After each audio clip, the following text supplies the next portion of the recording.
নমস্কার বন্ধুরা, the daily dose with flavour স্টেশনে আপনাদের সবাইকে আবারও একবার স্বাগত। আজকে আমি চলে এসেছি আবারও একটা রেসিপি নিয়ে। দেখে নিই খুব কম সময়ে চটজলদিভাবে কীভাবে ডিমের রেসিপি বানানো যায়। আসুন দেখে নিই এটা বানাতে কী কী লাগছে।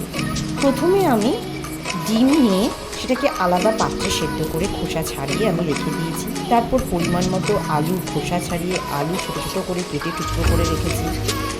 পেঁয়াজ, রসুন, আদা, কাঁচা লঙ্কা, টমেটো সমস্ত কিছু ছোটো ছোটো করে টুকরো করে কেটে আমি রেখে দিয়েছি।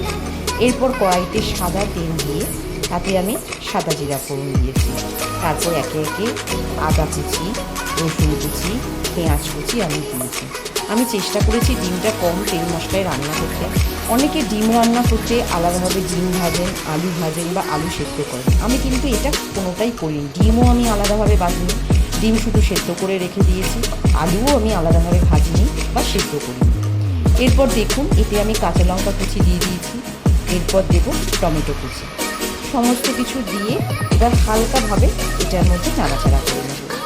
একটু হালকা লাল যতক্ষণ না হচ্ছে আমি এটা একটু নাড়াচাড়া করে নেব।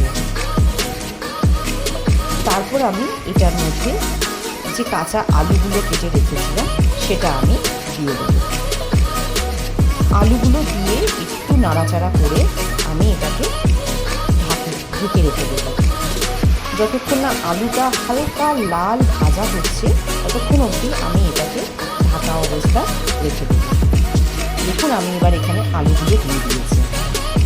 দিয়ে এবার একটু নেড়ে চেড়ে নেব। নাড়াচাড়ার পর আমি কিছুক্ষণ এটাকে ঢাকা অবস্থায় রাখবো, কারণ যতক্ষণ না আলুটা লাল লাল হচ্ছে, হালকা লাল হচ্ছে, খুব বেশি লাল না, যতক্ষণ না আলুটা হালকা লাল হচ্ছে ততক্ষণ আমি এটাকে ঢাকা দিয়ে রাখবো। কিছুক্ষণ বাদে আমি এটার মধ্যে একটু অল্প পরিমাণে নুন ছড়িয়ে দেবো।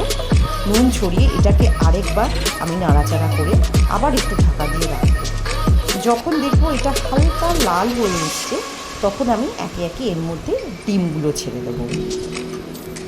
দেখুন আমি এখানে পরিমাণ মতো নুন দিয়ে দিয়েছি। দিয়ে এবার এটাকে আমি একটু হালকা নাড়াচাড়া করে ঢেকে নিলাম।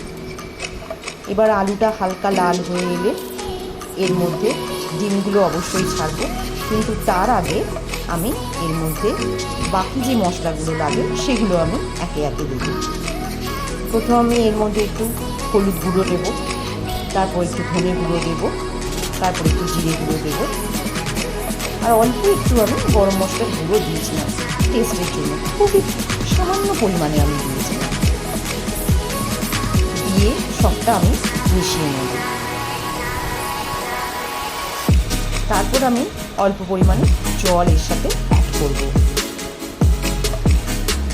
দেখুন আমি এখানে সমস্ত কিছু মশলা দিয়ে দিয়েছি। দিয়ে এটাকে আমি হালকাভাবে এখন নাড়াচাড়া করে নেব। তারপর এর মধ্যে পরিমাণ মতো জল আমি দিয়ে দেবো। আমি এই যে ডিমের রেসিপিটা বানিয়েছিলাম খুব যে জল জল করেছিলাম তাও না, আবার যে খুব যে মাখা মাখা করেছিলাম তাও না। আপনি এটা দিয়ে ভাত, রুটি, লুচি সমস্ত কিছুতেই খেতে পারবেন, চাইলে পরোটা দিয়েও খেতে পারবেন। আমি চেষ্টা করেছি যতটা পরিমাণে কম তেল মশলা এতে ব্যবহার করা যায়। এবারে আমি এর মধ্যে একটু জল সামান্য পরিমাণে অ্যাড করে নেব। তারপরে তার মধ্যে ডিমগুলো আমি দিয়ে দেবো, কারণ ডিমগুলো আমি এখানে ভাজিনি, আপনাদেরকে আগেই বলেছি। এই ডিমগুলো আমি এর মধ্যে দিয়ে দেবো। দিয়ে এটাকে আমি ঢাকা দিয়ে রাখবো।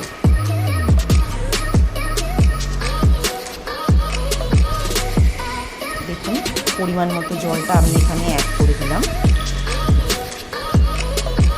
তারপরে এর মধ্যে আমি ডিমগুলো দিয়ে দিলাম। দিয়ে একটু আমি সমস্ত কিছু মিশিয়ে নেব।